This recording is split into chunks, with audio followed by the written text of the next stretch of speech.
Je lance le direct. Donc, le direct se lance.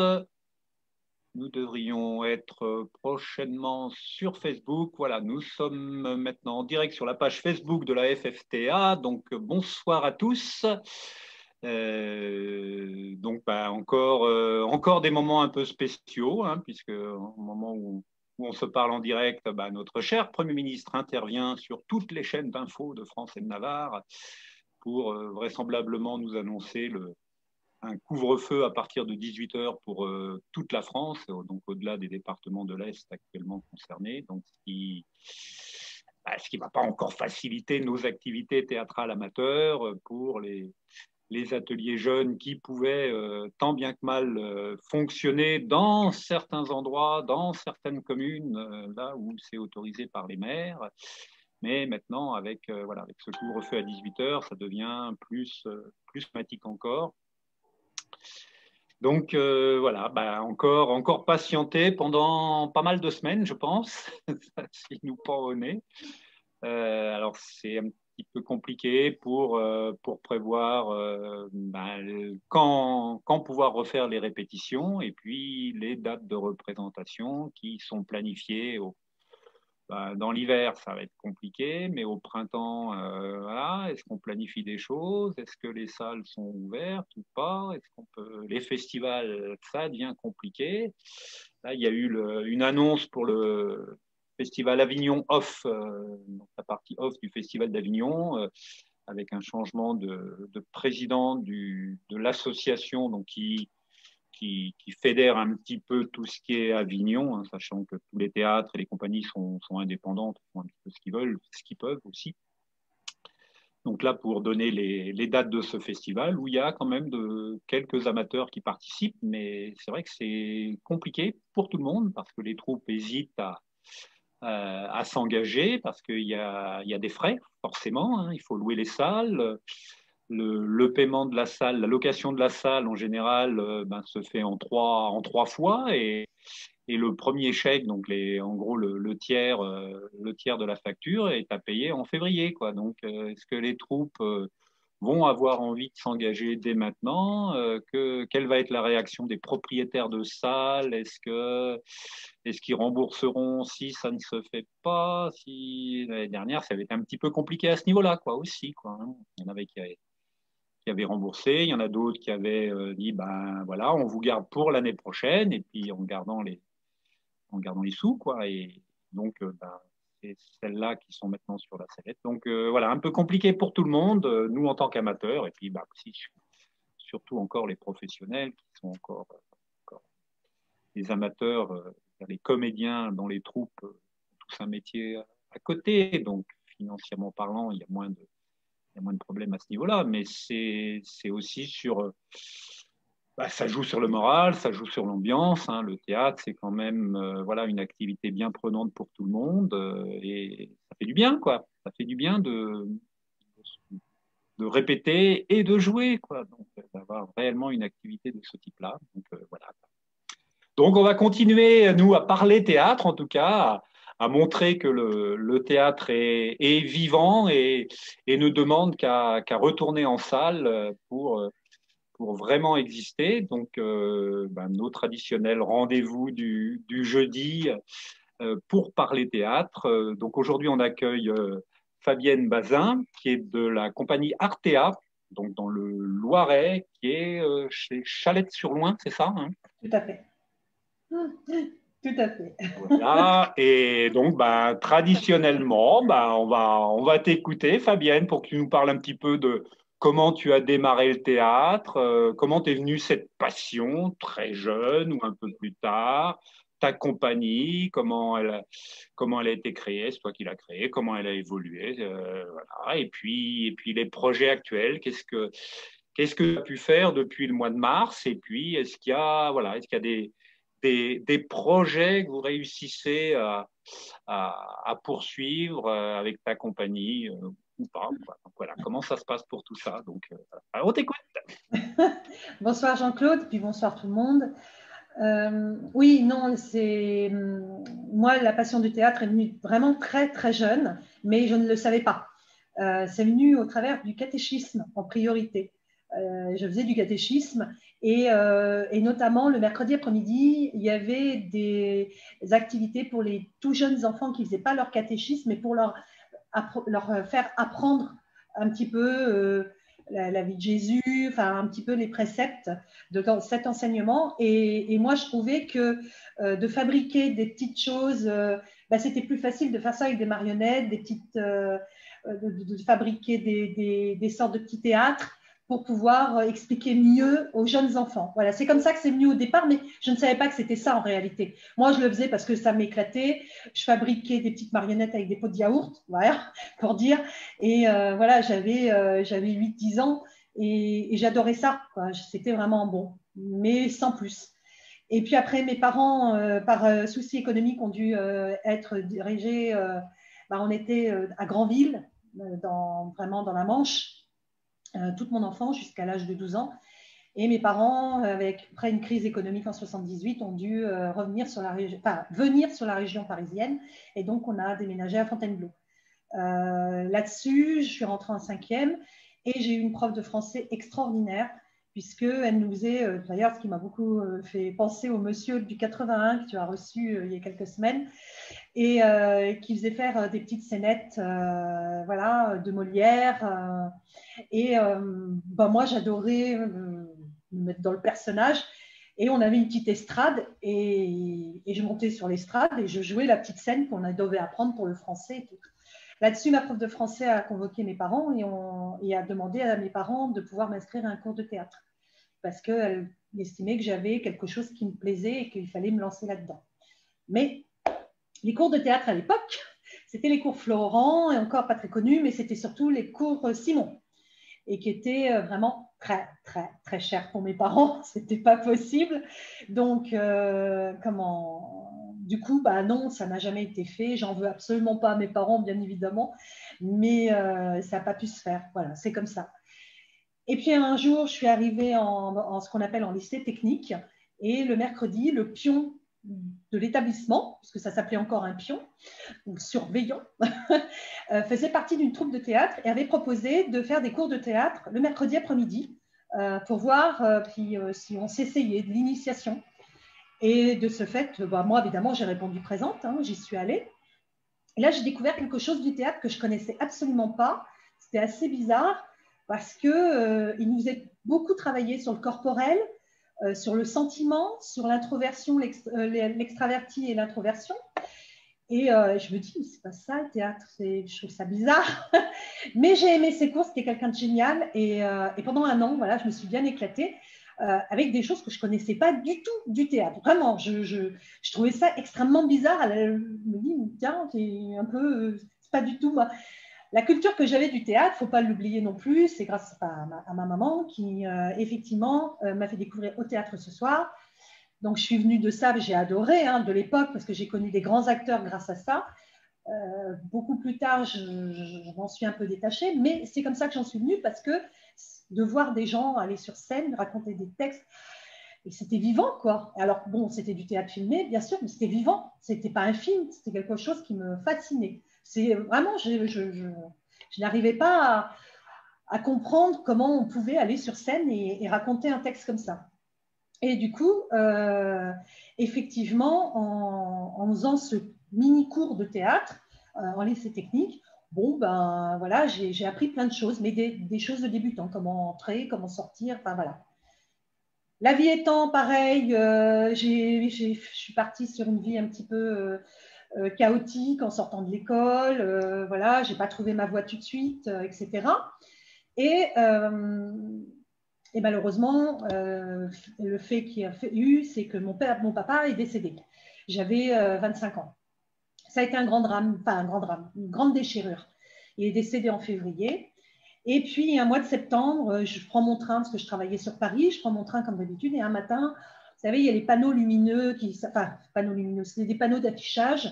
Et là, je lis troupe de théâtre cherche, si vous voulez apprendre le théâtre, si vous voulez nous rejoindre, on est une équipe dynamique, n'hésitez pas, numéro de téléphone, machin.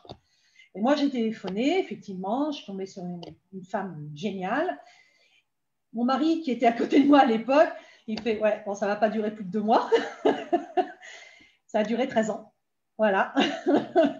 Et je suis rentrée dans cette troupe à Fontainebleau.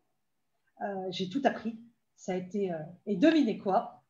Dans ces 4 animateurs, j'ai retrouvé le pion que j'avais eu quand j'étais en lycée technique. Il faisait partie de ces 4, voilà.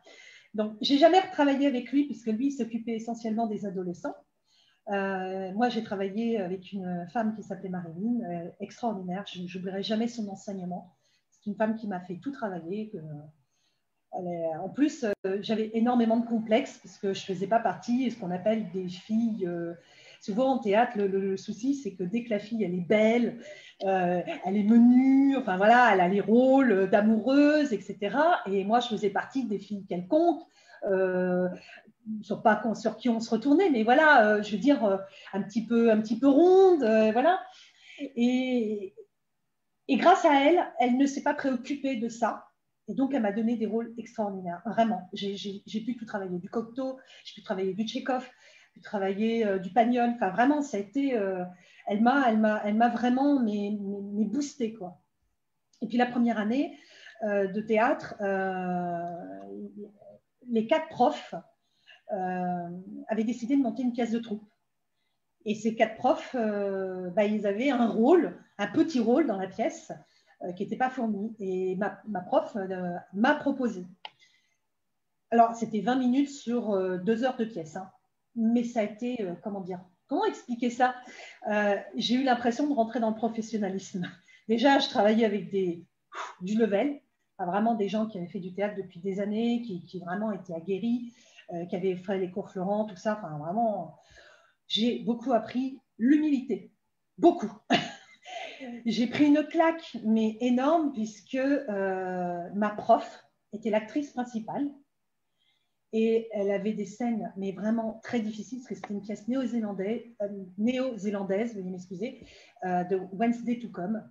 Et très difficile, puisque ça parlait de la crise de 29. Et la pièce démarre, on entre un cercueil sur la pièce. Et voilà. Et tout le long de la pièce, il y a le mari qui, malheureusement, pendant la crise de 29, il ne faut pas oublier qu'en Nouvelle-Zélande, les gens étaient envoyés dans des camps de travail. Et ce type-là décide de se suicider parce qu'il n'en peut plus. Et c'est l'histoire de cette famille, de cette femme qui, effectivement, elle est obligée de tenir parce qu'il y a ses 3 enfants, il y a son beau-frère, il y a la grand-mère, parce que tout le monde vivait dans la même pièce. Et elle est obligée de tenir. Elle n'a pas le choix, elle est obligée de… Voilà. Et donc, c'est un petit peu le sentiment que la lâcheté de celui qui, effectivement, d'accord, il va dans un camp de travail, mais bon, voilà, il fallait voir aussi les conditions.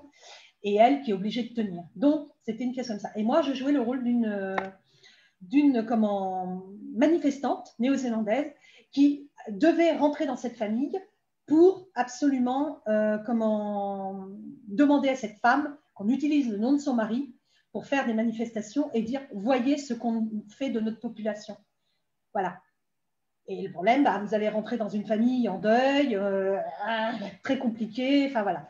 Donc, c'était un petit rôle, oui, certes, mais alors, ça a été très, très, très difficile parce qu'il fallait déjà que j'apprenne le côté anglo-saxon. Moi, je suis une latine, donc il a fallu que je renferme beaucoup, beaucoup de choses parce qu'effectivement, les anglo-saxons sont complètement différents des latins. Et on m'a appris ça. On m'a appris à concentrer, à vraiment, et à montrer le moins possible d'émotions. Donc, tout en ayant le fait de le passer dans la voix et non plus dans le corporel. Extrêmement compliqué quand on ne connaît pas le théâtre. Hein, c'est la première année qu'on en fait, hein, j'entends. Hein.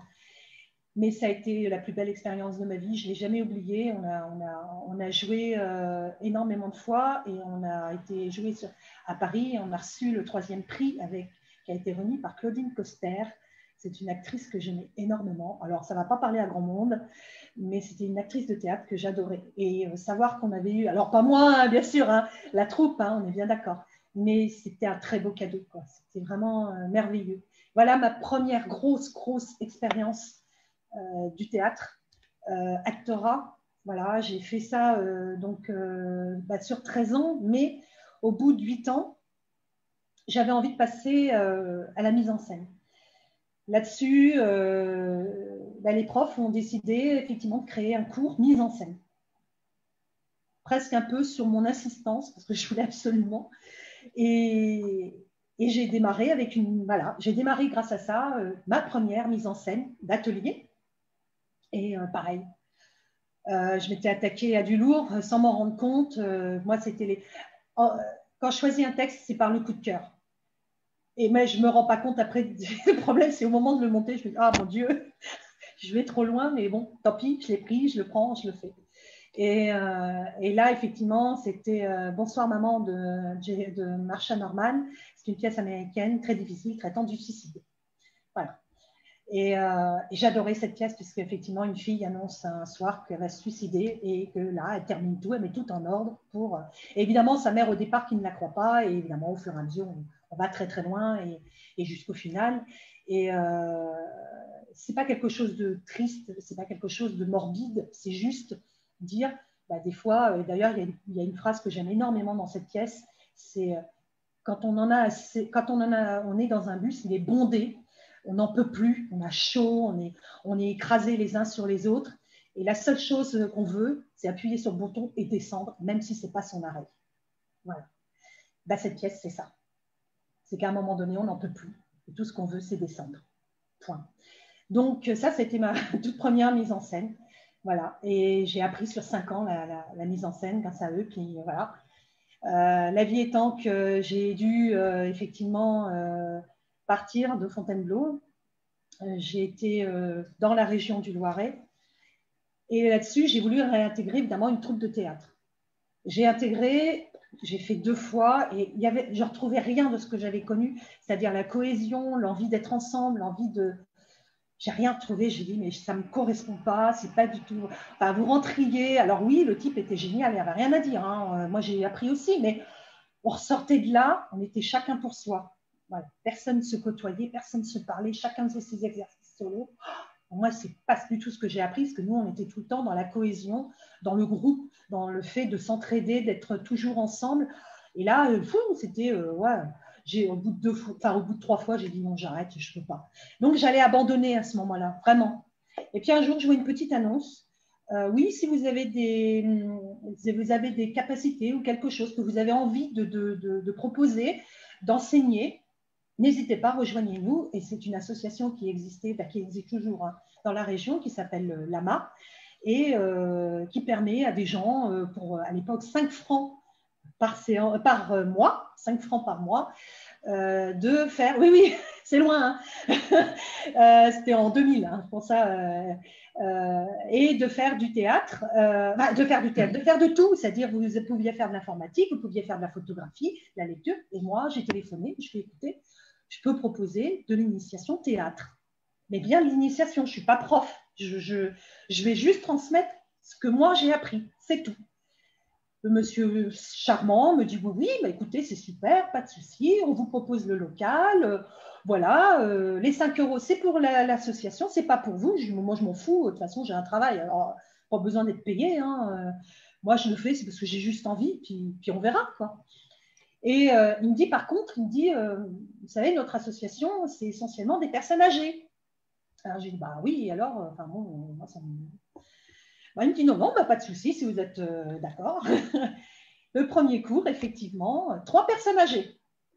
Donc, je me suis sentie un petit peu, parce que c'était mon premier cours, je n'étais pas prof, c'était des personnes, voilà, et je me dis, moi, du haut de mes 35 ans, est-ce que je vais être à la hauteur? Est-ce que je vais pouvoir réussir à transmettre ce que j'ai envie de transmettre? Et puis, j'avais très, très peur, j'avoue, Et voilà. Et puis bon, ça s'est passé. Et le mercredi d'après, je suis revenue. Ils étaient 10. Parce que les 3 avaient fait en sorte que d'autres viennent. Et ils étaient 10. Et on a travaillé comme ça pendant 1 an et demi ensemble. Ils n'avaient jamais fait de théâtre, jamais appris un texte. Et j'ai réussi à les faire monter sur scène avec un texte.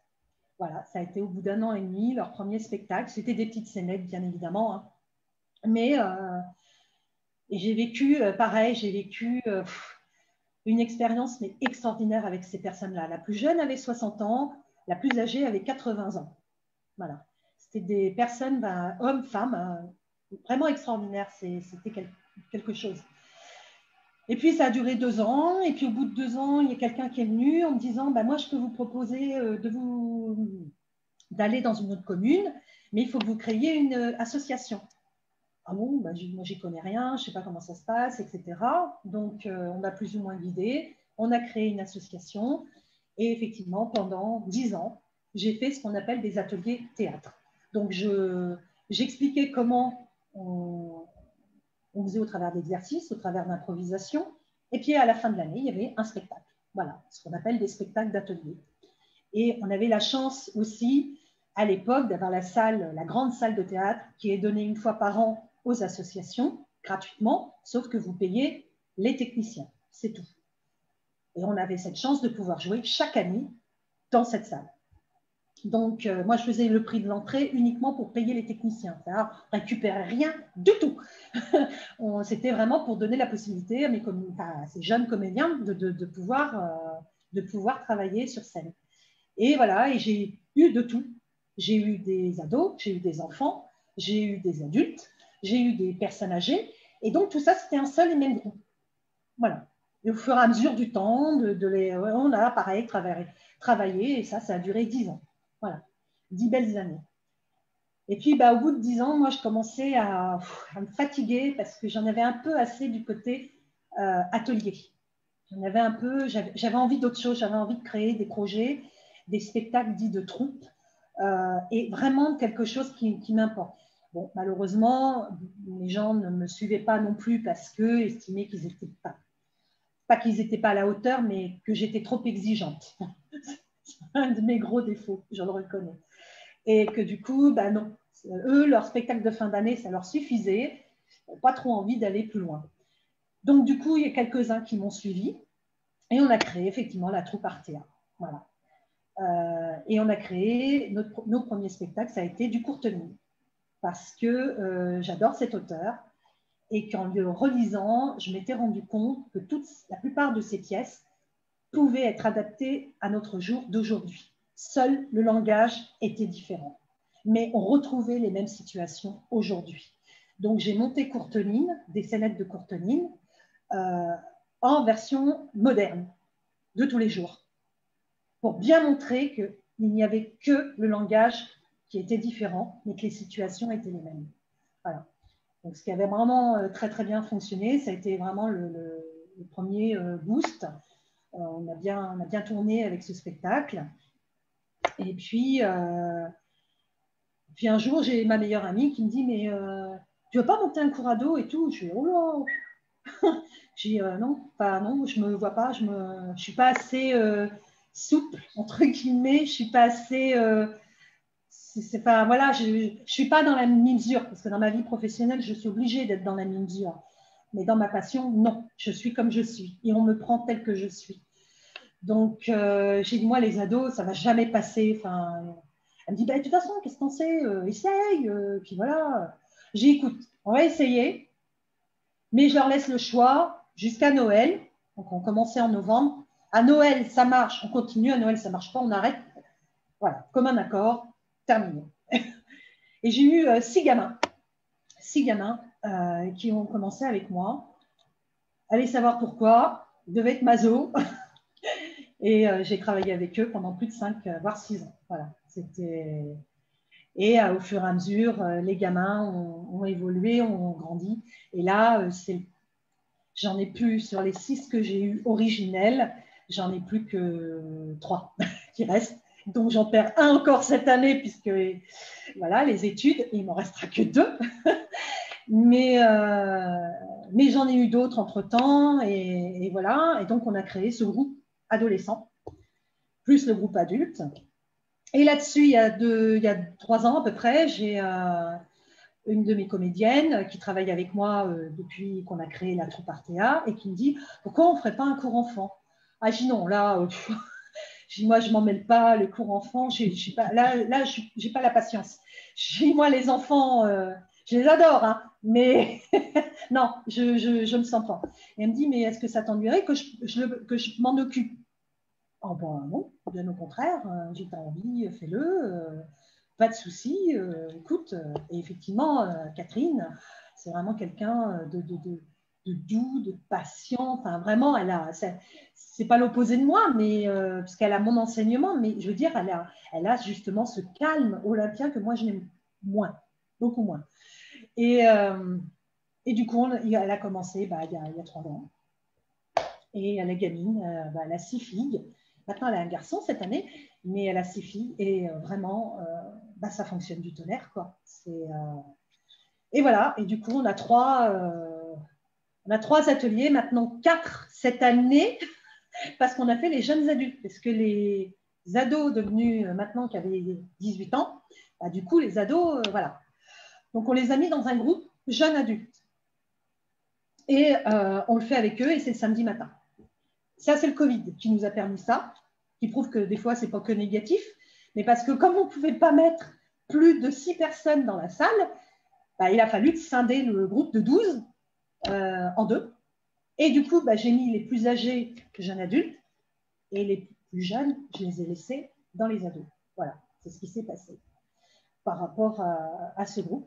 Et on fonctionne depuis 2012 comme ça. Enfin, là, pas pour les adultes, pas pour les ados et les enfants, mais la troupe Artea, c'est depuis 2012. Voilà. Et on a fait pas mal de spectacles. J'ai eu la chance d'avoir un auteur chalétois qui s'appelle Yann Janetin, qui a fait du sur-mesure avec mes ados en matière de pièces. Enfin, c'est impressionnant. On a pu jouer des choses très, très fantastiques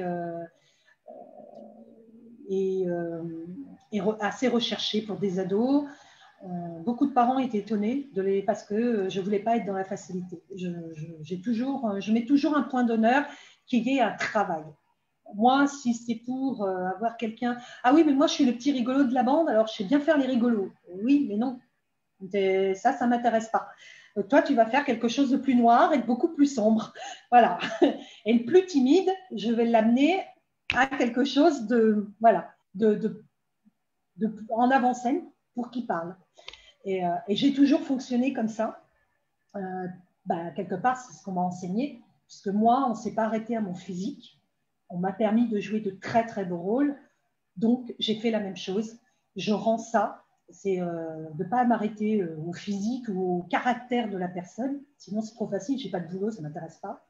Et je fais en sorte qu'effectivement, chacun de mes élèves puisse progresser et les timides deviennent des gens en confiance. Ceux qui sont un peu foufous… Du rôle de composition, quoi. Ouais, complètement.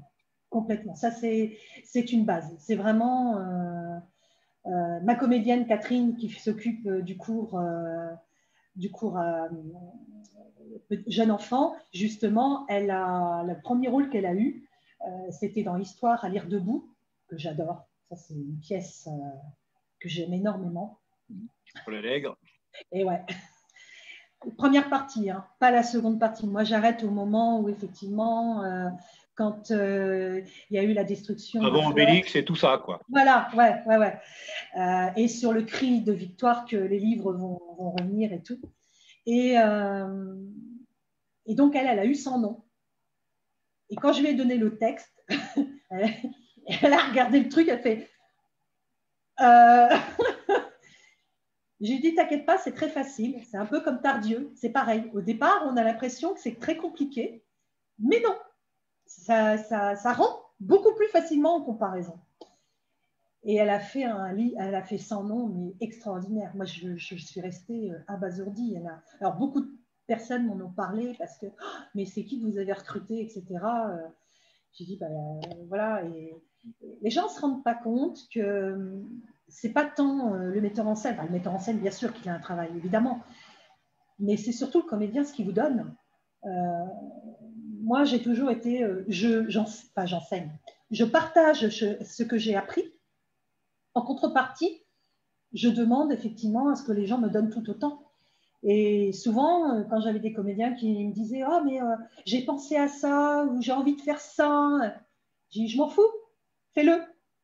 Si ça passe, si ça me correspond, si ça me plaît, on fera. » C'est ça le but. C'est de faire un travail de recherche ensemble. Et je dis, moi, je sais ce que je veux. Je sais ce qui est dans ma tête. Mais il y a des fois des accidents ou des choses qui sont. Et là, je me dis, waouh, j'y avais pas pensé, pas mal. Et on garde. Et voilà. Et donc, j'essaye. C'est pour ça qu'attention, hein, je ne travaille pas le classique. Bien évidemment. Ça, je ne peux pas. Et j'estime que dans le domaine amateur, c'est très, très compliqué. Ça demande un travail d'apprentissage de texte énorme, au cordeau, ce qu'on ne peut pas demander aux amateurs. Enfin, pour les miens. Après, je ne sais pas, peut-être que des amateurs sont capables de faire. Mais là, j'avoue que c'est trop compliqué parce qu'il faut vraiment être carré. Et ça ne pardonne pas les erreurs parce que tout est chronométré, les moindres effets, tout est... Donc, ce n'est pas possible. Ce qui fait que les textes contemporains me plaisent beaucoup parce que même si on ne dit pas orchidée, mais qu'on va dire pétunia, voilà, on s'en fiche. Je veux dire, c'est une fleur, on s'arrange. Les gens n'ont pas le texte sous les yeux et on peut effectivement amener un peu plus d'improvisation s'il y a des trucs de texte, si effectivement il y a des choses qui ne vont pas.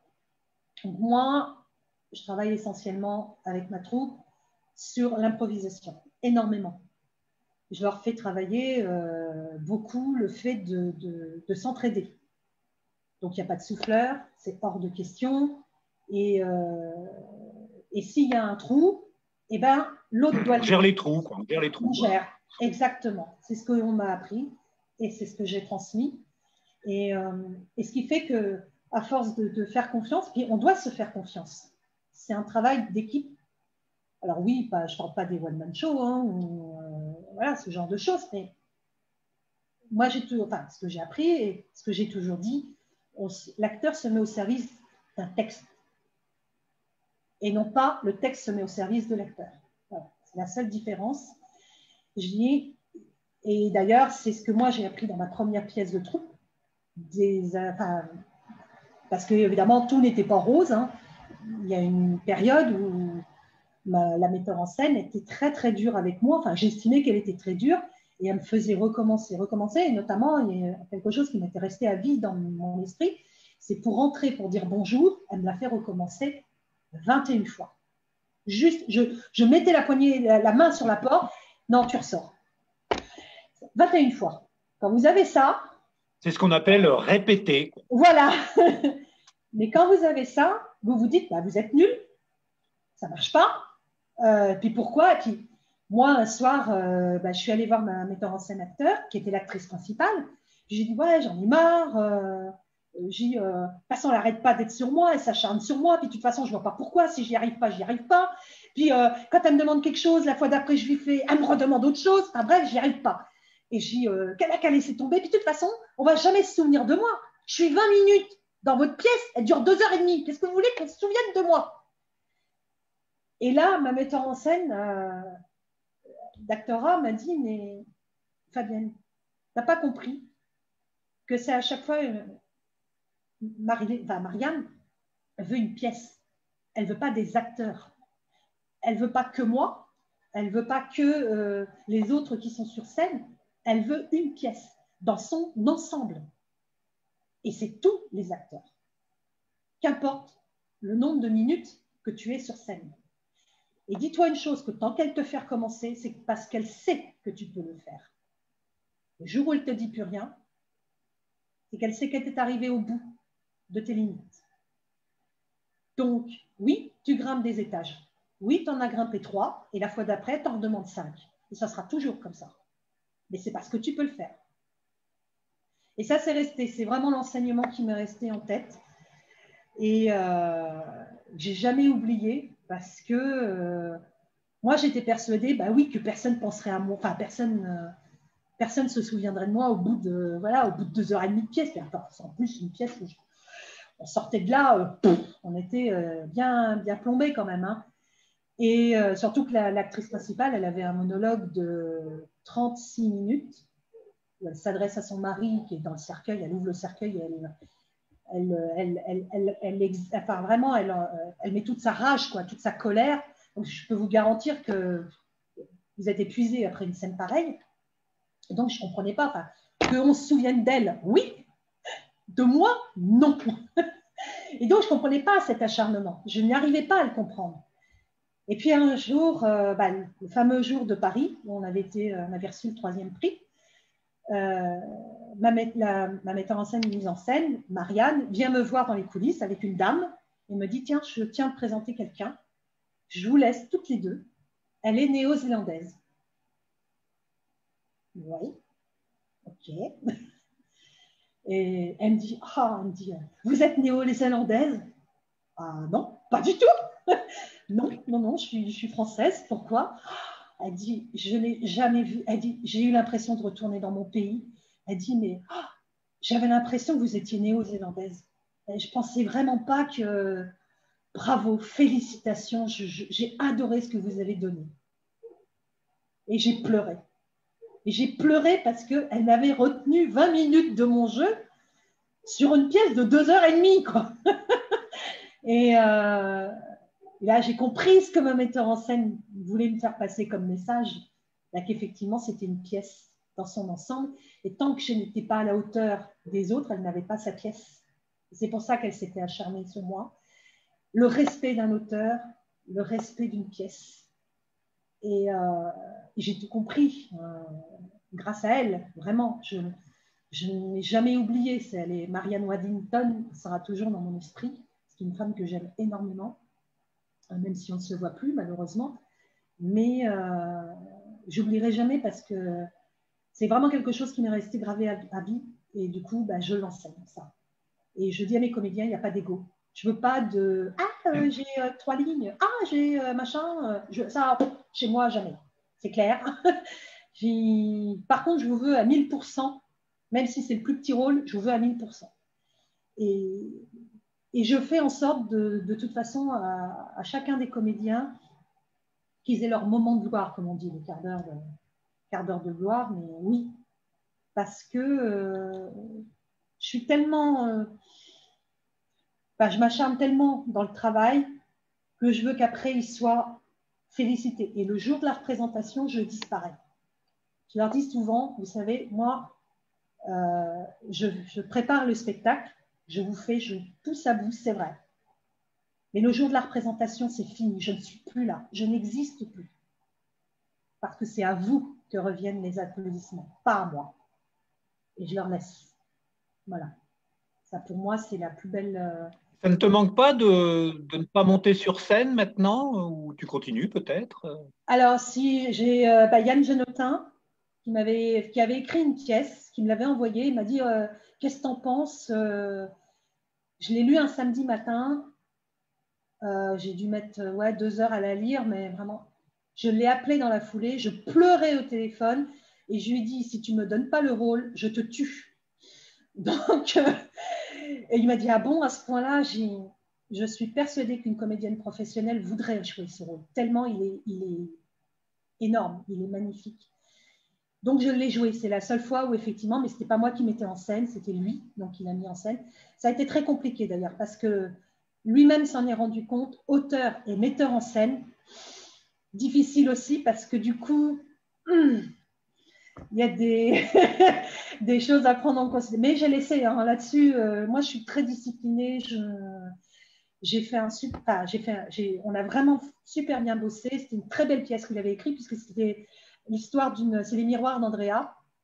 C'est l'histoire d'une femme qui oscille régulièrement entre des absences, qui se retrouve à entendre quelqu'un qui lui parle comme une séance de psy, et les moments de vie avec son fils. Et elle ne fait que ça, elle coupe. Donc, c'est une pièce à tiroir, donc on est toujours persuadé d'avoir la solution, et à la fin, c'est pas du tout ça, puisque la fin vraiment explose et tout ce qu'on vit sur scène n'est pas du tout ni une réalité, ni un rêve, c'est impressionnant. Et cette pièce, on l'a jouée beaucoup de fois, et voilà, c'est une des rares fois où, parce que maintenant, il fait des études de cinéma, donc du coup, on ne l'a plus avec nous. Voilà, il est parti, et tant mieux, parce qu'il a beaucoup de talent. Je lui souhaite un grand avenir. Et j'ai jamais pu rejouer parce que ça m'obligerait à me mettre en scène, et ça, je peux pas. C'est pas possible. Les deux, c'est impossible. Donc oui, ça me manque, je dis pas le contraire, ça me manque, mais bah, faut savoir être raisonnable et se dire, parce qu'une fois ça m'est arrivé, attention, hein, on a eu malheureusement sur une pièce, un mois avant de jouer, la personne qui a eu un grave accident et qui n'a pas pu jouer. Et on devait, tout était prêt parce qu'on devait jouer en festival. Je n'avais pas le choix. J'ai appris le texte en une semaine et j'ai dû jouer à la place de l'actrice parce que, voilà, quoi, vraiment pas le choix là. Mais j'étais pas satisfaite parce que j'avais l'impression d'être passée à côté de quelque chose. Je me suis tellement focalisée à vouloir que ça soit nickel que du coup, j'ai laissé certainement passer des choses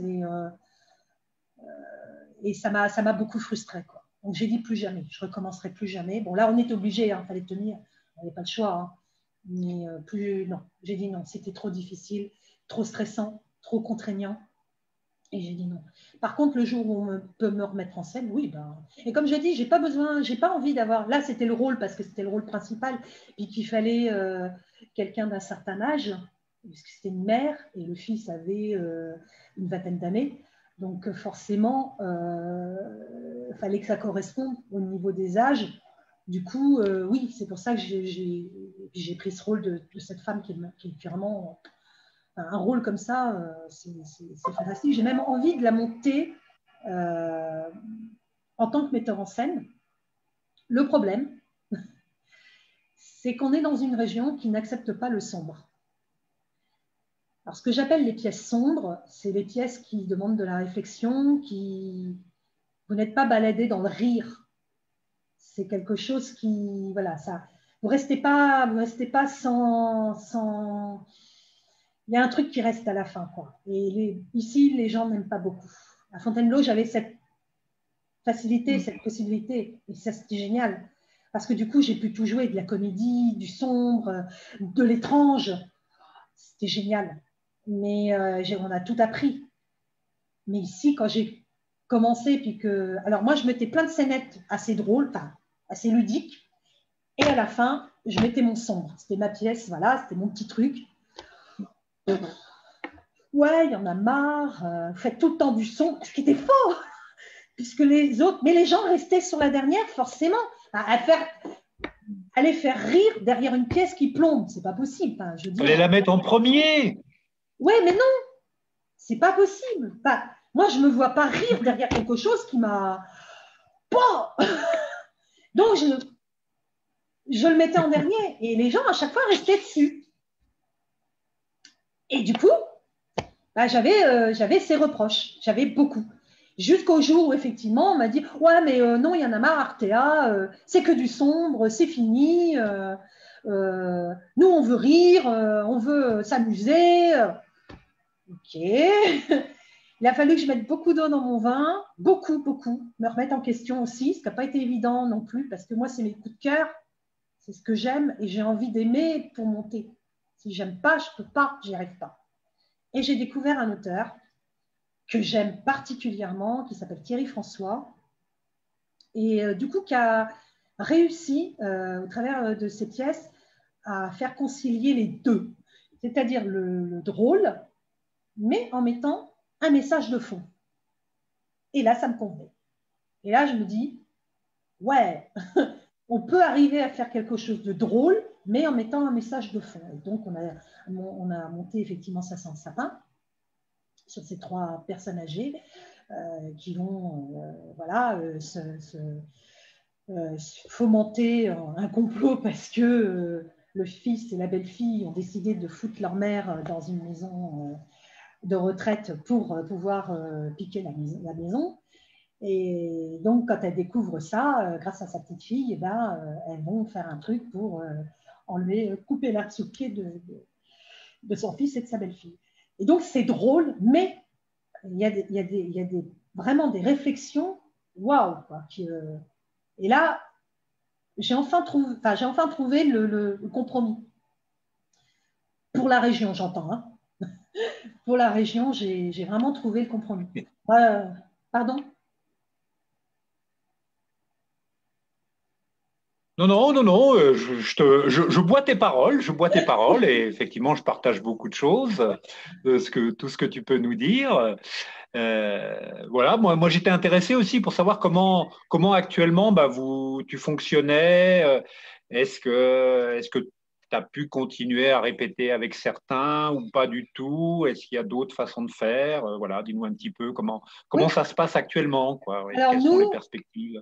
moi, dès le premier confinement, je ne pouvais pas me séparer de mes gamins. Enfin, vraiment, c'était, et de mes adultes, mais plus de mes gamins. Je dis mes gamins, mais c'est un sentiment je ne vais pas dire mes comédiens, c'est vraiment, voilà, c'est des gosses que j'ai depuis 5 ans, et voilà. Et je ne pouvais pas m'en séparer. Donc, on a travaillé, ça a été immédiat. J'ai dit, moi, j'ai demandé à mon fils, qui est un plus dans l'informatique, je dis, oui, je voudrais faire des choses par vidéo, mais comment je peux faire? Parce que voilà, je touche pas trop, j'y connais pas trop grand chose et tout. Et lui, il me dit, bah, t'as Skype, les gosses, ils connaissent tous, au moins, voilà, vous n'êtes pas beaucoup, ça peut passer. Effectivement, à 6, ça passe. Et donc, on a décidé, dans le premier confinement, de se réunir en Skype tous les vendredis. Et je leur ai dit, bah, écoutez, comme on est dans le confinement, bah, vous allez faire un travail qu'on n'a jamais fait en théâtre parce qu'on n'a jamais le temps, c'est l'écriture. Vous allez passer par l'écriture.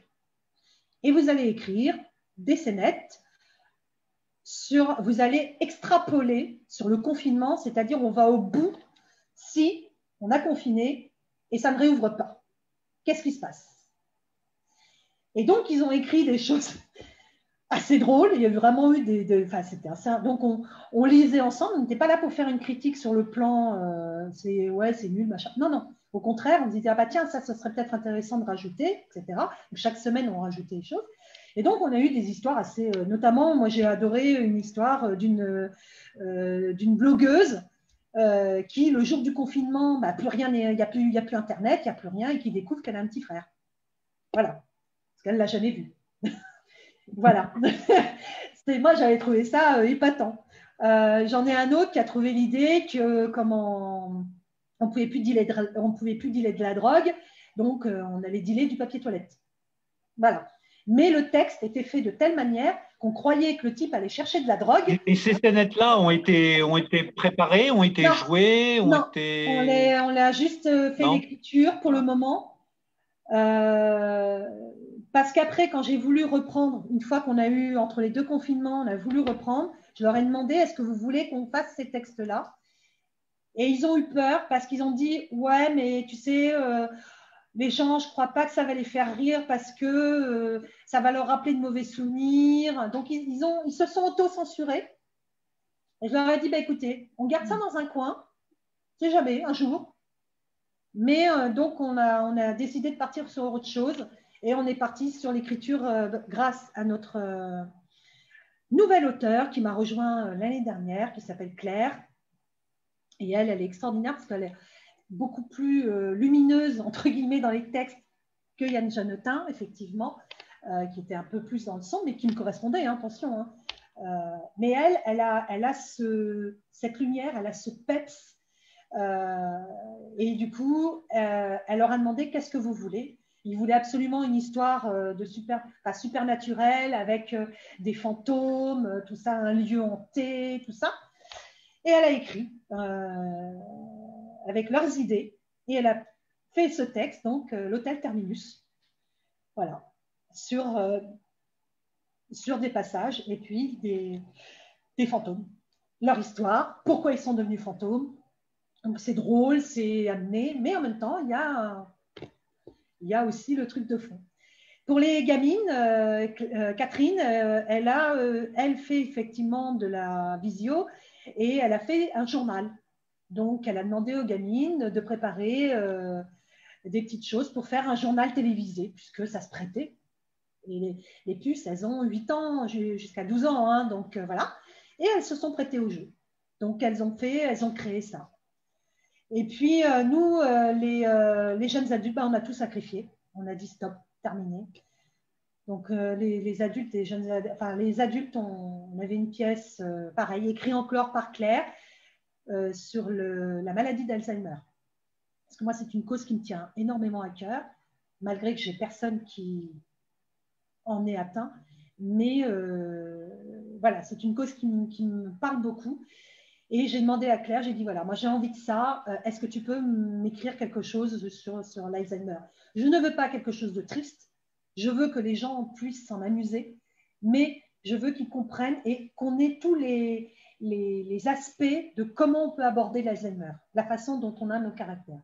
Et donc, elle m'a fait une super famille, et chacun a son caractère, entre celle qui a décidé de rentrer dans le jeu et d'être proche de sa mère et de la cajoler, de la coucouner, entre l'autre qui ne l'accepte pas du tout, donc qui est dans la révolte et qui ne vit pas avec sa mère parce que justement c'est insupportable, entre un autre qui est complètement dépassé par les événements, qui ne sait pas du tout où se mettre, et en plus il y a un secret de famille, parce que bien sûr il fallait qu'il y ait un rebondissement, donc il y a un secret de famille qui va être dévoilé à cause de l'Alzheimer. Donc voilà, c'est une pièce, bon, bah maintenant elle est sous cloche. On espère pouvoir la monter, celle-là, mais pas maintenant, quoi. Voilà. Et puis là, bah, on a appris, j'ai appris cet après-midi que la mairie ne voulait pas nous redonner les locaux pour le moment, puis c'est l'annonce de ce qui est certainement ce soir. Donc, bah, je pense qu'on va, on va essayer, c'est au maximum comment dire, de travailler sur je pense soit sur des vidéos. J'ai envie de travailler sur des vidéos. Le problème, on n'a pas de monteur vidéo. Et moi, j'y connais rien. Je ne sais pas comment ça fonctionne. J'aurais quelqu'un qui me fasse un travail propre et qui m'explique surtout comment filmer pour que moi, je puisse le dire et faire un travail là-dessus. Et pourquoi pas présenter ce travail sur la page RTA Facebook de façon à ce qu'on puisse montrer le travail, que les gamins puissent présenter quelque chose, quoi. Nous, les adultes, je m'en fiche. C'est vraiment pas. Voilà. Je me dis, on le sait, on s'est sacrifié, c'est pas grave. Mais les gosses, ils en ont marre, quoi. Ils ont envie de faire quelque chose. Toutes les semaines, on a des messages. C'est que dans des ados, il y en a qui savent faire du montage vidéo. Il faut leur poser la question aussi, parce qu'il y en a des lycéens qui peuvent être assez pointus en montage vidéo. Ils ont des petits logiciels, ils ont des tas de choses et ils savent faire. Ouais, peut-être. Je leur pose la question à eux. Ouais, il faudrait que je vois, effectivement. Moi, je sais que j'en avais un dans un groupe l'année dernière, qui a fait une partie du montage du spectacle qu'on a fait en vidéo. Donc, il s'est occupé d'une partie du montage, quoi. Il était en première, quoi. D'accord. Ok. Faut pas hésiter à leur demander. Oui. Non, mais je vais le faire de toute façon. Ils ont des ressources, les jeunes, sur ces moyens-là. Oui. Beaucoup plus que nous. Mais oui, mais de toute façon, là, on va faire une réunion avec les quatre, parce que nous sommes quatre pour l'association. Donc, il y a Claire, qui est l'auteur, qui se charge essentiellement de la communication. Il y a Catherine, donc, qui, elle, s'occupe de l'atelier enfant et qui m'aide sur le plan administratif. Sans elle, sincèrement, je ne m'en sortirais pas. Et puis, j'ai Valérie, c'est ma meilleure amie, mais elle, c'est le soutien moral. Elle, c'est vraiment quand elle voit que je tombe, quand elle voit que je baisse les bras, quand elle voit que je m'écroule, elle me remonte. Elle n'est pas du tout dans le théâtre. J'ai son fils, en revanche, que j'ai eu, qui avait 12 ans, qui continue avec nous, mais je ne l'ai pas elle. Mais par contre, c'est un grand soutien moral et elle m'aide beaucoup sur, voilà. Et ça, ces quatre femmes-là, enfin, on est quatre, et voilà, quoi. Mais c'est vrai qu'on se sent un peu seul. Là, j'avoue que ce soir, j'ai eu un coup au cœur quand j'ai reçu, même si je m'y attendais, je le savais, voilà. Mais encore une fois, c'est de la déception sur de la déception, quoi. Et ça n'arrête pas. Et en même temps, j'ai mon côté passionné qui me dit, attends, tu ne vas pas te laisser abattre, il faut trouver une solution, il faut passer par autre chose. Et du coup, j'ai pensé à la vidéo. Mais effectivement, la vidéo, ça implique, je pense, une autre manière de travailler. Alors, nous, on l'a fait, mais on n'a jamais enregistré. On n'a jamais, voilà, on a travaillé parce qu'on a fait des improvisations avec les jeunes adultes tous les samedis matins. Je leur donnais un thème. Ils avaient 15 jours à chaque fois pour le préparer. Et ils devaient me présenter le samedi matin. Et à chaque fois, on était là. Bon, bah tiens, est-ce que j'ai compris ça? Est-ce que ça, c'est bien? Voilà. Et chacun faisait sa petite impro devant l'écran. Donc, on a fait ça tous les samedis matins pendant cette pause du deuxième confinement. C'était génial. On a vraiment… super bien travaillé. Moi, j'ai adoré ce qu'ils m'ont fait. Hein. Alors, on est resté sur le thème du supernaturel parce que justement, on était dans ça. Donc, on a d'abord travaillé en solo, puis après, on a travaillé avec l'intervention de quelqu'un, mais c'est-à-dire qu'ils devaient travailler sur quelque chose, et moi, je faisais intervenir quelqu'un au dépoté. Donc, il fallait qu'ils s'adaptent, alors qu'eux, ils avaient leur histoire. Et il fallait que celui qui arrivait en dépoté, il fallait qu'il s'adapte tout en gardant sa façon de faire. Donc, c'est un super boulot d'écoute, d'entente et surtout de travail collectif. Ça, pour moi, c'était important, quoi. Donc, ça, tout ça, on l'a fait, mais jamais enregistré, quoi. On a juste fait des séances. Voilà. Puis je me dis, bah tiens, pourquoi, comme ça a été fait, que ça a bien marché, enfin, vraiment, on a vraiment bien ri. Hein. Et bien ri, bien. Et puis on s'est enrichi de plein de choses parce que c'est un autre travail. Hein. Et, mais bon, voilà, c'est là-dessus qu'on reste, savoir si, bah, je sais pas si le reste du groupe et même les comédiens vont accepter parce que ça aussi, hein, le fait d'être filmé, c'est pas évident. Hein. Faire ça en visio, voilà, mais après de se filmer, je sais pas. On est là. Hein. C'est particulier. Hein. Moi, pendant le premier confinement, les adultes ont pas du tout accroché. Hein. Moi, j'ai fait des choses en vidéo avec des ados, mais pas du tout avec des adultes. Et puis pour le deuxième confinement, là, j'ai réussi à avoir un petit groupe. On n'était pas très très nombreux, mais voilà, de gens voilà, plus motivés pour vraiment travailler en vidéo de chez soi. Mais c'est du théâtre en boîte, quoi. Donc c'est voilà, quoi, c'est un peu compliqué quoi, en ce moment, mais bon, on essaye de trouver d'autres façons de faire en attendant des jours meilleurs, comme je disais au tout Oui. début. Quoi, hein. Donc, J'ai pas envie de me laisser. bah, t'es bien passionné en tout cas. Hein. Oui, j'ai pas envie de me laisser abattre. Oui, non, mais voilà, faut pas se laisser abattre. Et puis je pense que nos petits échanges comme ça aussi, voilà, ça peut donner aussi un meilleur moral à ceux qui nous écoutent, parce que voilà, on est tous un petit peu dans les mêmes situations, ceux qui jouent dans des troupes, ceux qui encadrent comme toi des ateliers. Voilà, on voit que les problèmes sont un peu les mêmes à chaque fois. Les façons de les résoudre sont pas si éloignés que ça, mais bon, voilà, il y a des petites variantes en fonction des gens, et donc ça, c'est intéressant aussi à voir. Donc, ben, merci à toi de nous avoir fait partager tout ça, et puis ben, en espérant Merci à toi pour cet que comme entretien. tous les autres, vous puissiez monter sur scène réellement, voilà, du spectacle vivant en vrai, bah, le plus rapidement possible, en espérant printemps, été. Bon, voilà, on verra bien. On verra bien de toute façon. Donc, voilà, bah, bonne continuation et Merci. puis bah, restons masqués quoi, pour l'instant. Merci beaucoup.